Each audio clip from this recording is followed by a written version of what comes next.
मालिका परमपिता परमात्मा का जो प्यार है वो अनमोल है, लेकिन भाग्यशाली वो होते हैं जिन्हें ये अनमोल प्यार मिल जाता है। प्यार के आज के दौर में मीनिंग्स बदल गए हैं, मायने बदल गए हैं, क्योंकि लोग सोचते हैं कि जो दुनियावी रिश्ते हैं शायद यही प्यार है। जितने भी दुनियावी रिश्ते हैं उनके लिए भावना है, एक हद तक आप उस रिश्ते से वो भावना निभा सकते हैं। हद से जब आप गुजर जाते हैं तो वो मोह ममता बन जाता है, जिसके लिए आने वाले समय में आपको दुख भोगने होंगे। हद से ज्यादा प्यार किसी से भी कोई करता है, मालिक ना करे, उनमें से अगर कोई एक चला जाता है तो दूसरा रहे कैसे। हद से ज्यादा प्यार एक से करो जो कभी जाता नहीं, और वो है ओम हरि अल्लाह वाहिगुरु सतगुरु राम।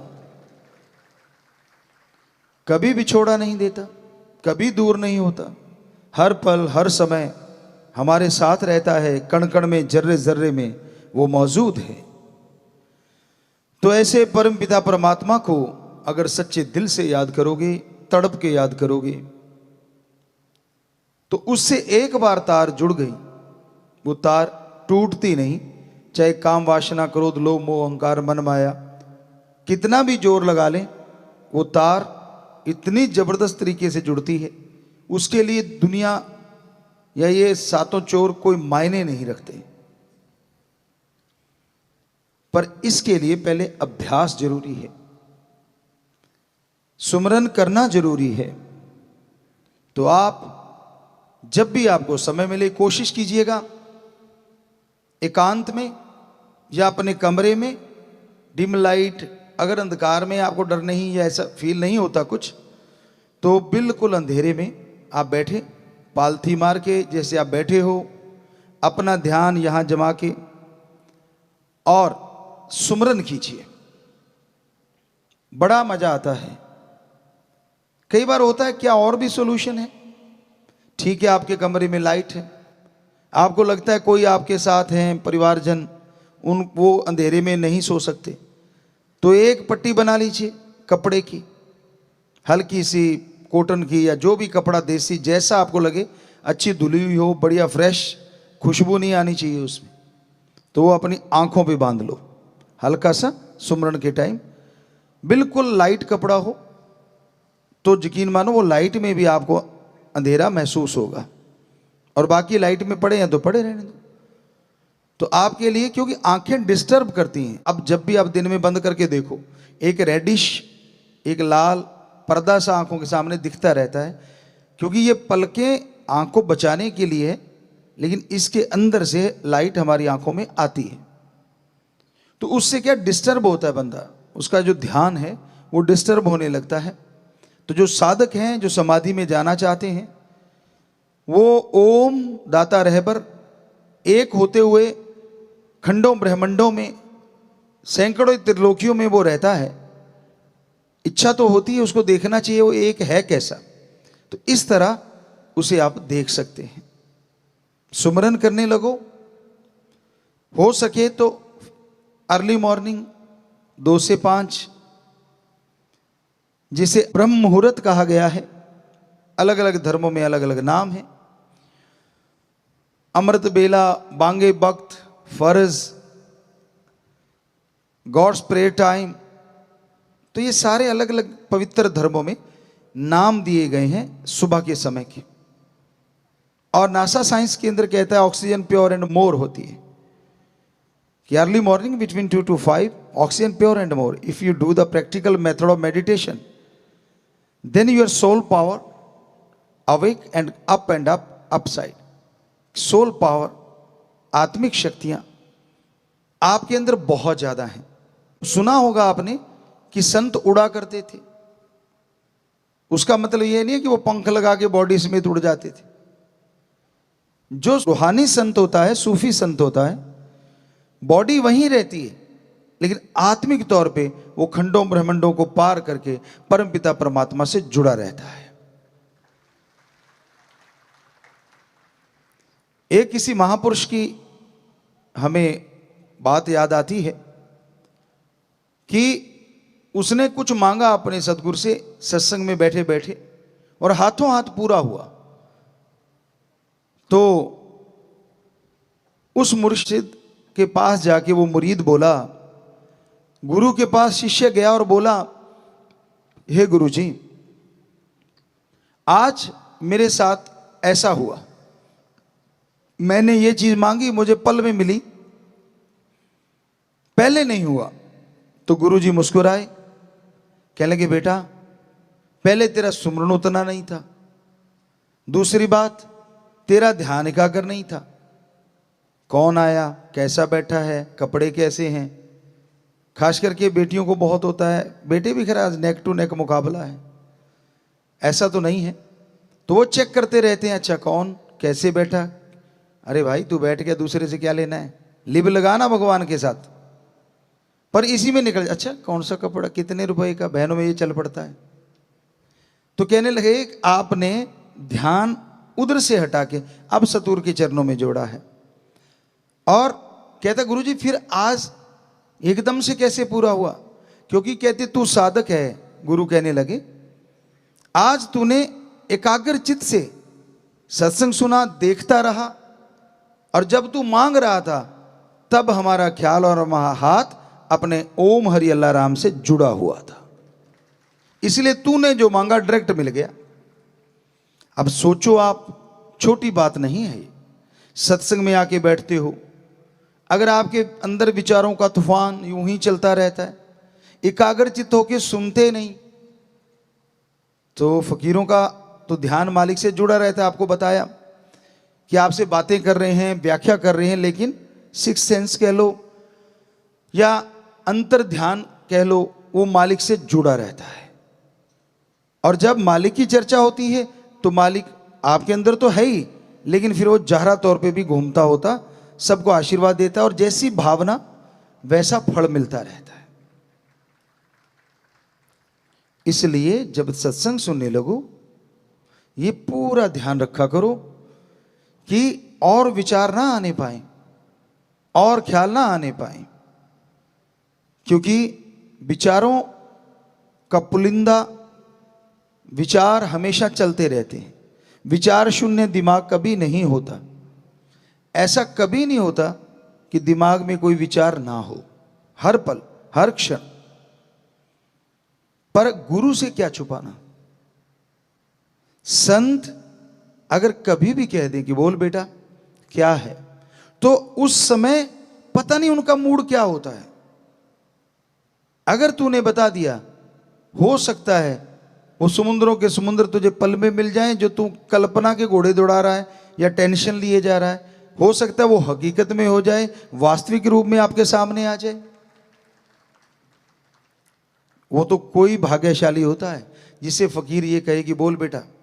अदरवाइज संत सबके भले की चर्चा करते हैं, आपकी भावनाएं उनके द्वारा परमपिता परमात्मा के चरणों में जाती रहती हैं। जैसे आपने देखा है,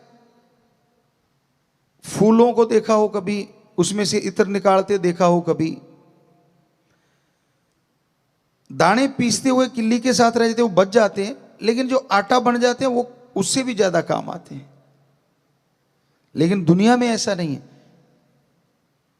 दुनिया में जो उस धुरे से मालिक से जुड़ा है वो ही बचता है, आटे का मतलब फिनिश हो जाता है, खत्म हो जाता है। तो ध्यान उस मालिक के जोड़ के रखो। सेवा आप करते हो, किसी पे एहसान नहीं करते, बुरा ना मनाना, उसके बदले में आपकी इच्छाएं होती हैं, बहुत सारी चाहत होती है। शायद मैं ये सेवा करूंगा मुझे ये तरक्की मिलेगी, शायद मैं वो सेवा करूंगा मुझे वो तरक्की मिलेगी। बड़ा मुश्किल है अपने आप को निस्वार्थ कर पाना। पर सच्चा शिष्य, सच्चा मुरीद वही होता है जो निस्वार्थ भावना से अपने सद्गुरु को, अपने गुरु को प्रार्थना करता रहता है, और उसे फिर बिना सोचे ही, बिना मांगे ही वो चीजें मिलती है जो उसने कभी कल्पना नहीं की होती। इसलिए भावना पवित्र करो, अच्छे विचार चलने दो, बुरे विचारों पे कंट्रोल करो। बुरे ख्यालात, बुरे विचार आते हैं तो शाम को या उसी समय सुमन कर लो, 5-4 मिनट, कंट्रोल हो जाएगा। ज्यादा बुरे विचार है, पानी पियो, नारा लगाओ और सुमन करो। 5 मिनट सुमन करने से 100% आपका ध्यान कन्वर्ट हो जाएगा, बुराई की हटके बुराई की तरफ से और अच्छाई की तरफ लग जाएगा। दुनियादारी से हटके परमपिता परमात्मा के चरण कमलों में सज जाएगा आपकी आत्मा रूपी जीव, आपका ध्यान। क्या सेवा के साथ स्वार्थ ना रखना चाहिए? रखो आप, ऐसी कोई दिक्कत नहीं।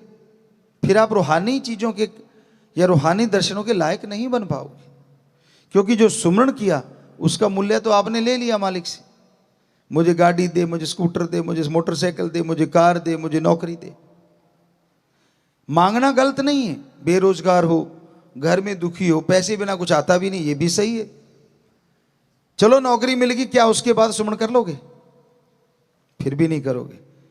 फिर शुरू हो जाता है अब तरक्की हो जाए, तरक्की के साथ साथ ये साथ वाला बढ़ रहा है, ये नीचे गिर जाए, ये प्रोग्राम शुरू हो जाता है। वो दिन याद करो जब आप तड़पते थे, एक बार नौकरी लग जाए फिर तो राम का नाम लूंगा। क्या वायदे पे रहे पक्के? मां की गर्भ से वायदे तोड़ने शुरू हुए हो और लगातार तोड़ते ही जा रहे हो।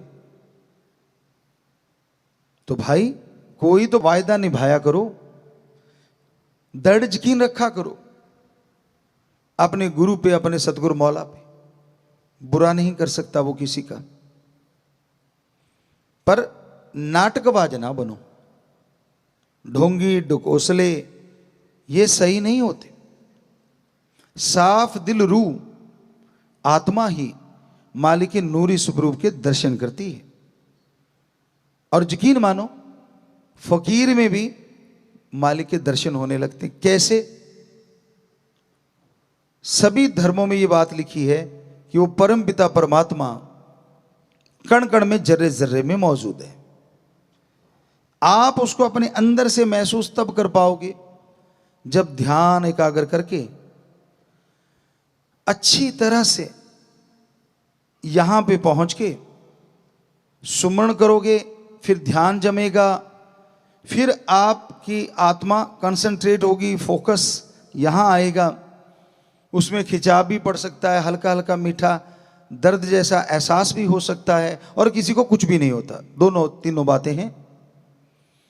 और उसके बाद सफर शुरू होता है आत्मा का परमात्मा तक। ये योगा में अलग चक्कर होते हैं, यहां से लेके यहां तक 7 चक्कर बोले जाते हैं, लेकिन ये 10वां द्वार या इस तक आने के लिए रूहानी सूफियत में योगा करने की जरूरत नहीं, लेकिन ध्यान में बैठ के मेडिटेशन, गुरु मंत्र नाम शब्द का जाप करना जरूरी होता है। तो उसके बाद आत्मा का सफर शुरू होता है। जैसी वो लाइट नजर आई, ध्यान जमना शुरू हुआ और आप छोटा सा एक तारा सा नजर आता है। जाप करते करते करते करते वो वाइड होता चला जाता है, बड़ा होता चला जाता है और फिर प्रकाश में बदल जाता है, जिसका मतलब होता है कि हां अब आपकी आत्मा लगभग लगभग कंसंट्रेट कर चुकी है। और फिर शब्द बंद हो जाते हैं, जीभा या जो ख्यालों में भक्ति कर रहे होते हो आप, आते ही प्रकाश ऑटोमेटिकली बंद हो जाता है। अब आपकी आत्मा अनहद धुन को सुनना शुरू कर देती है।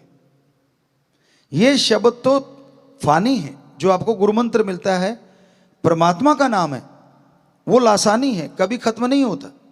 ये शब्द इस दुनिया तक सीमित है, और इस दुनिया से वो प्रकाश आता है तो आत्मा डिस्कनेक्ट हो जाती है, मरती नहीं, शरीर चल रहा होता है, नब्ज आराम से चल रही है। 72 बार नहीं, बहुत कम बार, काउंट करने की जरूरत नहीं, क्योंकि अगर ये ध्यान में रख के बैठ गए तो आंख खुल जाएगी, उसी टाइम ध्यान टूट जाएगा। ये तो आपको एक बताते हैं, हार्ट आराम से चलता है और दुनिया में कोई ऐसी चीज नहीं जो हार्ट को आराम दिला सके। मेडिटेशन सुमरन ही है। और उसके बाद आपकी आत्मा रूहानी सफर शुरू करती है। अनहद बाणी या वो धुन या वो बांगे इलाही या गॉड्स वॉइस एंड लाइट, वो शुरू हो जाती अंदर, और उस आवाज के साथ साथ आत्मा खिंचती चली जाती है।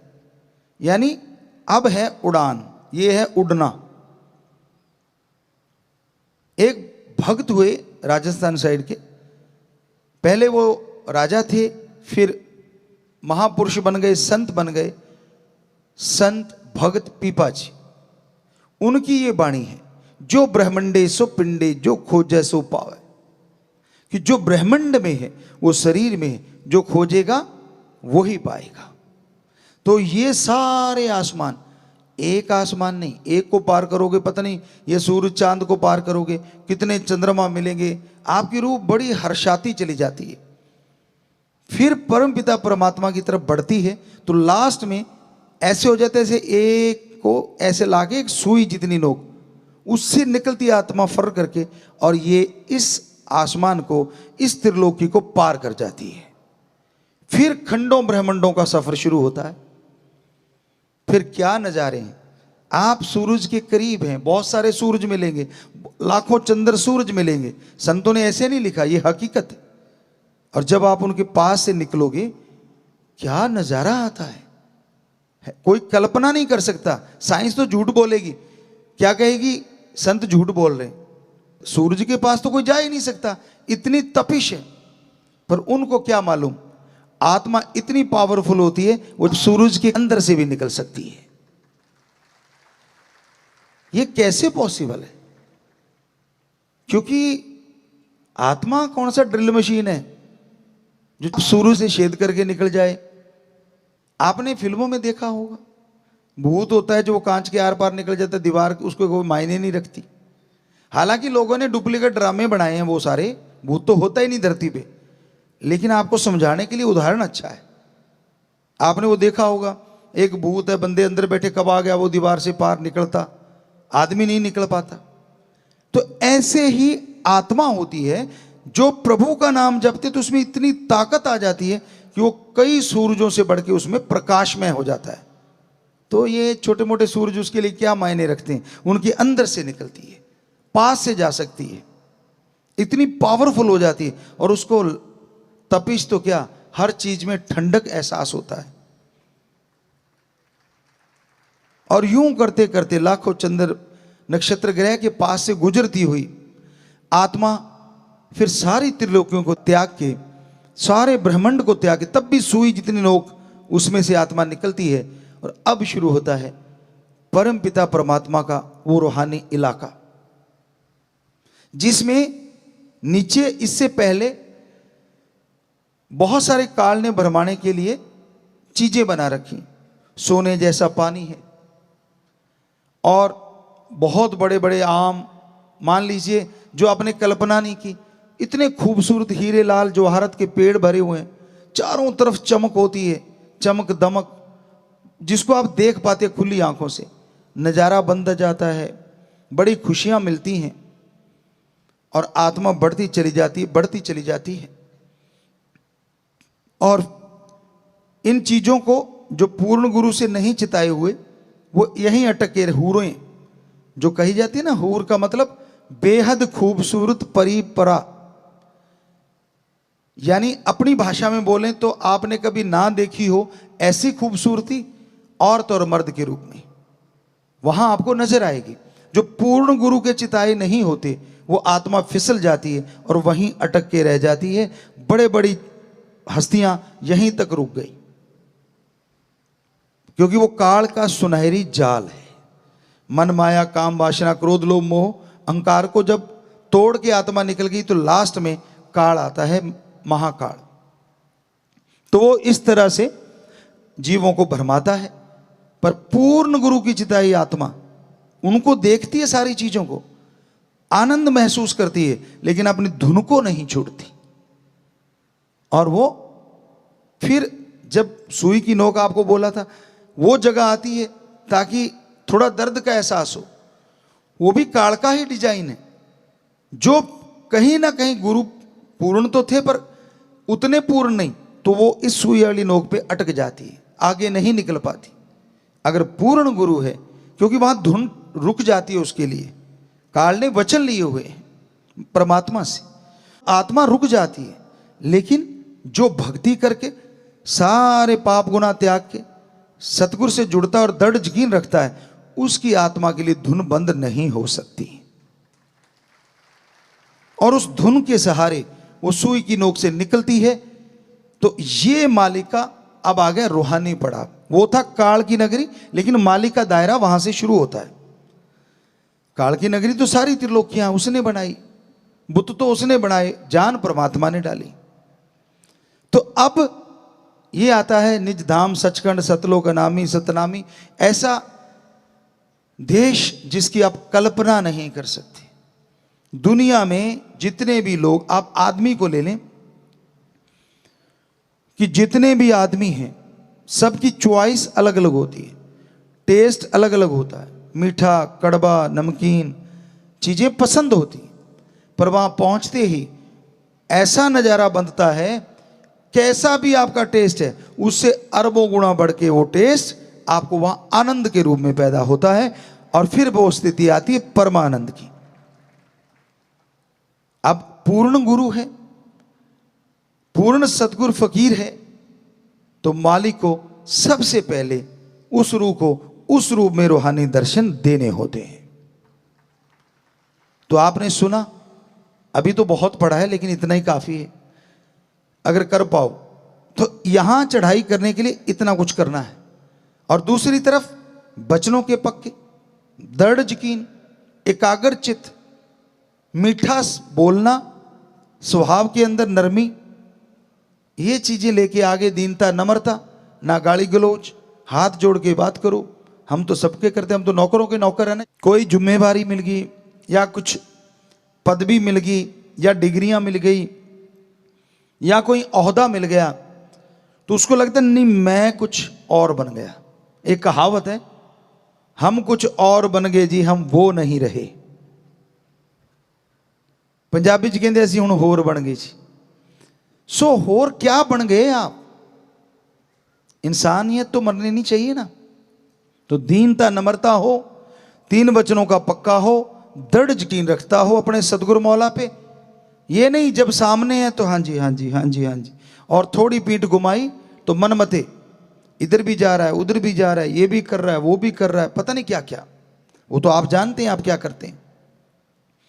संत झूठ नहीं बोलते, गला कटवा सकते हैं, झूठ नहीं बोल सकते।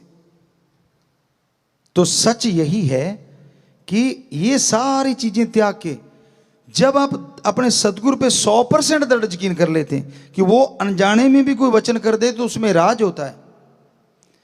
जब ये स्थिति आ जाती है और फिर सत्संग में आके बैठो, ध्यान जमा के रखो और एक एक बात को कानों में उतारते चले जाओ। वो जो चढ़ाई में इतना समय लगा था, हो सकता है परमपिता परमात्मा आपके गुरु के रूप में आपको रूहानी दर्शन दे दे एक पल में। अब दो ही रास्ते हैं, एक समाधि लगा के सुन समाधि में जाओ, उसके लिए हो सकता है पता नहीं कितना टाइम लगे, और ये बड़ा आसान तो ये भी नहीं है कि तीन वचनों पे दृढ़ यकीन करना है, विश्वास रखना है, तीन वचनों को काटना नहीं है। निगाह से भी कोशिश करो ना कटें, ख्यालों से भी ना कटें। चलो ख्याल कंट्रोल में तब तक नहीं जब तक सुन समाधि में नहीं जाते, उसके लिए बोल दिया 5 मिनट सुमन करो। पर जब सत्संग में आके बैठो, एकाग्र चित्त, ध्यान जमा हो और कान खुले हों, ओपन माइंड ना कि नैरो माइंड। तंग दिली से मत बैठो, खुले दिमाग से बैठो। सुनेंगे ध्यान से, मानेंगे और ध्यान जमा के रखो। पता नहीं कौन सा वो पल आ जाए जब आपके संत पीर फकीर में परमपिता परमात्मा जाहिर नजर आ जाए। कितना आसान तरीका है। हम तो हमेशा आके ये नजारा ही देखा करते थे। ये नहीं आपको कहेंगे हम सुमन नहीं करते, वो तो सतगुरु जन्म से ही उन्होंने जोड़ा हुआ था, वो एक अलग चीज है। 5-6 साल के तो हम वैसे ही जुड़ गए थे, 6 साल के में भी। तो कहने का मतलब सुमन तो करते ही थे, समाधि में जाते ही थे, सब कुछ ये तभी तो एहसास किया, पर जब बेपरवाह जी के सामने आते थे तो ये नहीं होता था, बस एक टक उनको देखना।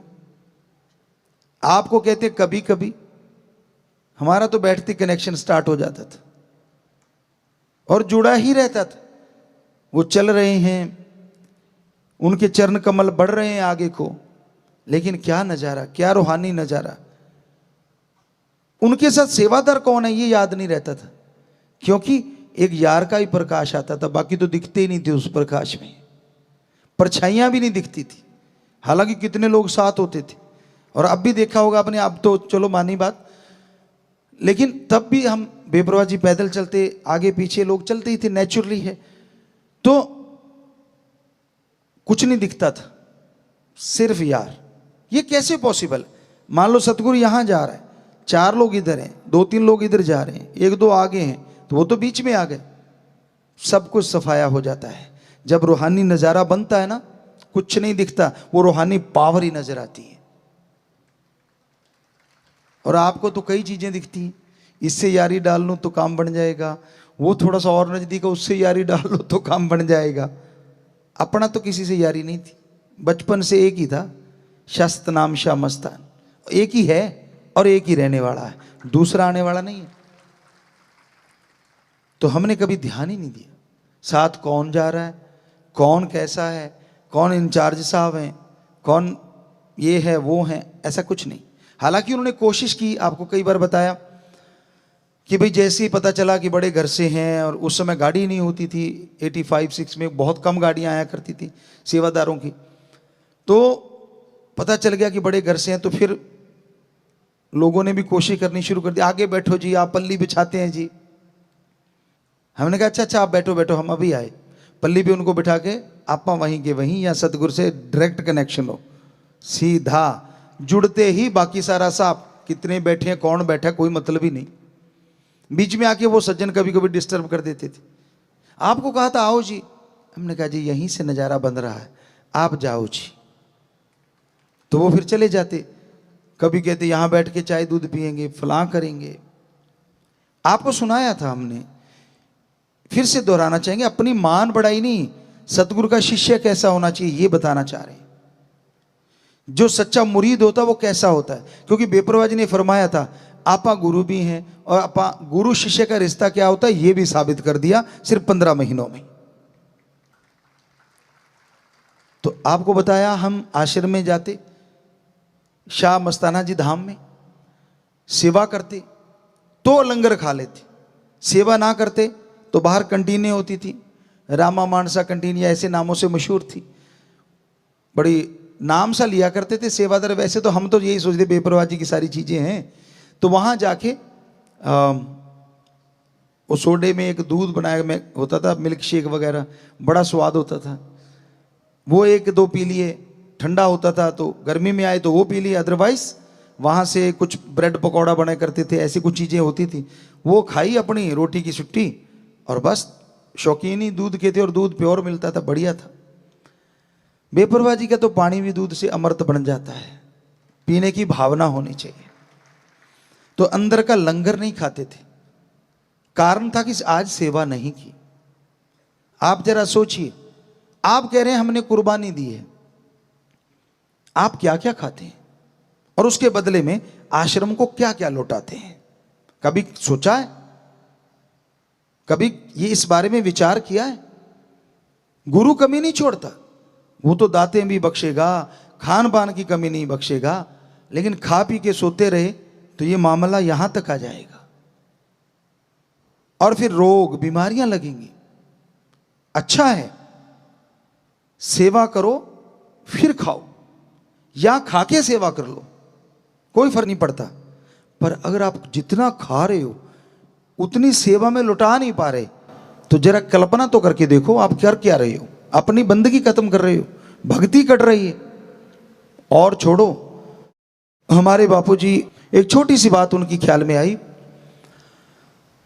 हमने 9 साल की उम्र में सारा काम धंधा संभाल लिया था, तो उस समय हमने कहा था कि आपने खेत में काम नहीं करना, और 4 नौकर, जिन्हें लोग आप नौकर कहते हो, हम साथी कहते थे, क्योंकि उनका नाम लेके बुलाना, और उनको कहते थे कि लोग निम्न वर्ग से कह लीजिए या किसी वर्ग से कह लीजिए हमारे साथ होते थे, तो लोग उनको टीच करते थे, गलत बोलते थे, और हम उनको कहते थे आप हमें मामा कहो।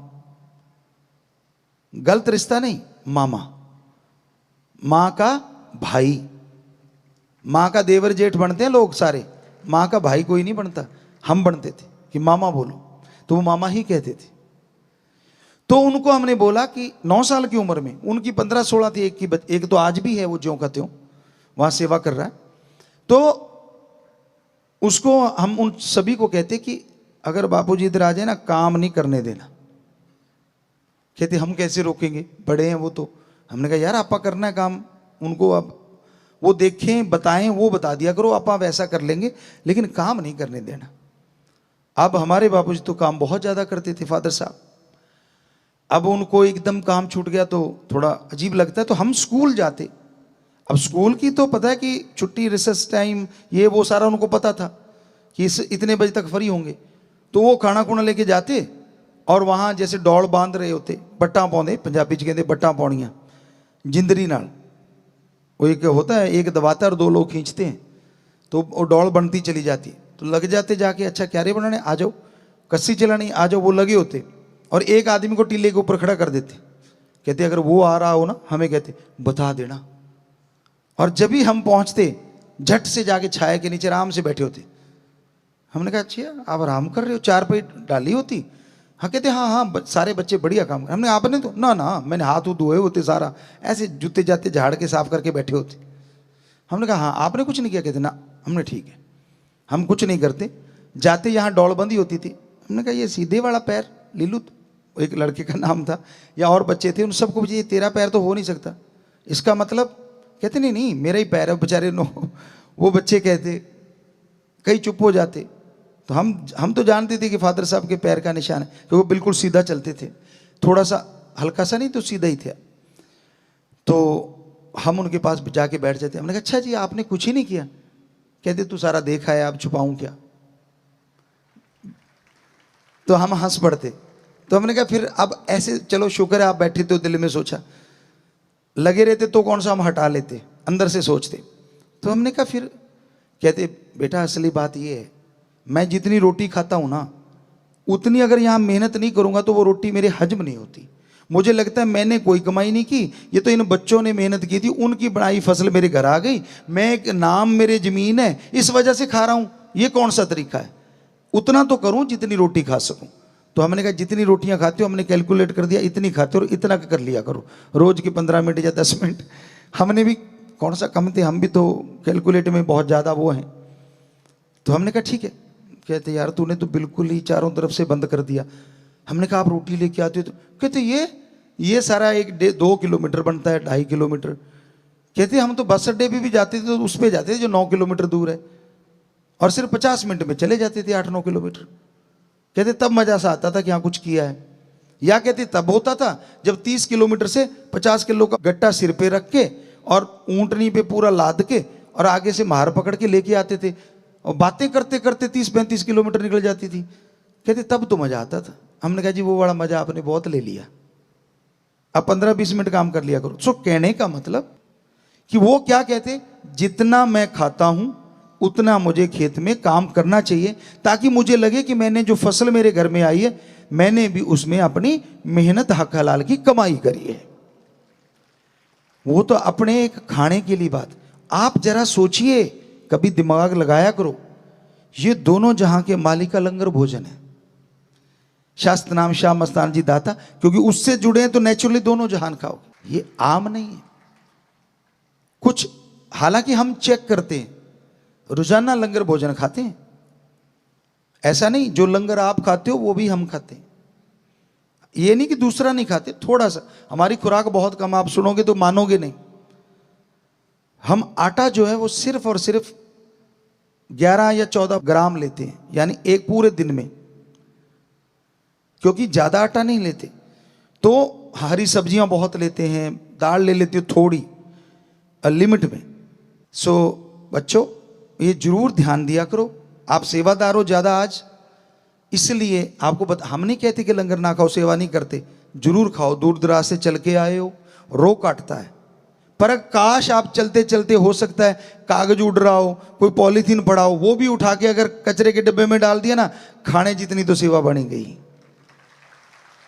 ये लंगर आम लंगर नहीं है। साईं जी ने 1948 से लेके अब तक इसके लिए वचन किए कि खाएगा, टेंशन, बीमारियां, परेशानियां पता नहीं कितनी दूर हो जाएंगी, और अब राम से, सतगुरु से आशिकी भी बढ़ जाएगी।